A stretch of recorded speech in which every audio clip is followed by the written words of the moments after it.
اس کی مشیت اور اس کے ارادے کو نہ کوئی روک سکا ہے نہ کوئی روک سکے گا۔ بیش بہا درود و سلام نازل ہوں کائنات کے امام جناب محمد رسول اللہ صلی اللہ علیہ وسلم پر، جنہیں اللہ نے ہماری رشد و ہدایت کے لیے نبی رسول بنا کر بھیجا اور آپ کے ذریعے ہماری ہدایت کا بندوبست فرمایا۔ خطبہ مسنونہ کے بعد قرآن مجید کی جو آیت میں نے پڑھی ہے، اسی آیت کے ضمن میں کچھ باتیں رکھنے کی کوشش کروں گا۔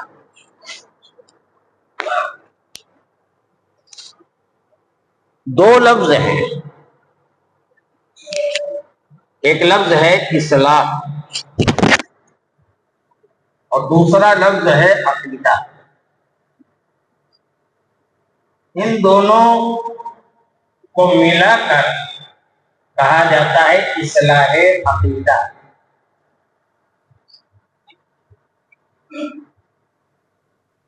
ہے کیا ہے؟ اگر کسی سے پوچھا جائے کہ اصلاح کیا ہے اور عقیدہ کیا ہے، اسے کہتے ہیں عقیدہ۔ ما معنی عقیدہ؟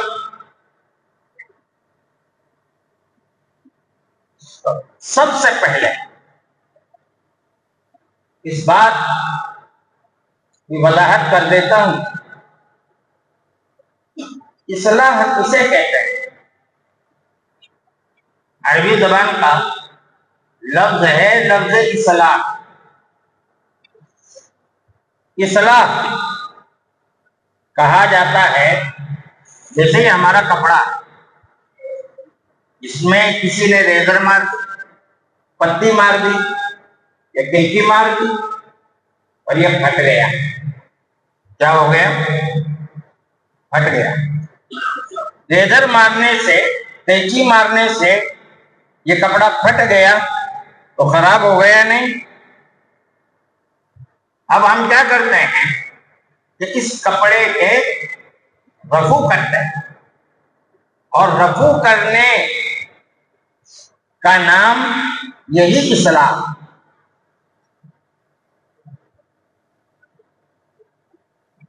پھٹے ہوئے کپڑے کو، کٹے ہوئے کپڑے کو جو ہم نے رفو کیا، اسی کا نام اصلاح۔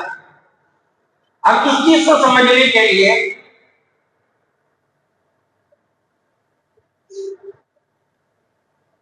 قرآن کو استعمال کرتے ہیں، قرآن سے سمجھتے ہیں اصلاح کو۔ یہ تو مادری بھاشا کا ایک طریقہ تھا جو میں نے آپ کے سامنے رکھا، لیکن قرآن میں اللہ نے کیسے سمجھایا وہ بھی میں بتا دیتا ہوں۔ اللہ نے فرمایا انما المؤمنون اخوة فاصلحوا بین اخویکم، تمام مومن بھائی بھائی، فاصلحوا بین اخویکم، تو اے مومنو جب تم بھائی بھائی ہو تو آپس میں اصلاح کر لیا کرو، آپس میں اصلاح کر لیا کرو۔ مطلب کیا ہے؟ مطلب یہ ہے کہ مسلمان آپس میں محبت سے رہ رہے ہیں، رہتے رہتے اچانک کیا ہوتا ہے، کسی بات کے اوپر بگاڑ پیدا ہو گیا اور ناچاکی پیدا ہو گئی۔ جب یہ بگاڑ پیدا ہوتا ہے، ناچاکی پیدا ہوتی ہے، تو بیچ میں جو پہلے محبت تھی نا، اس کے بیچ میں نفرت آ گئی۔ اللہ نے کہا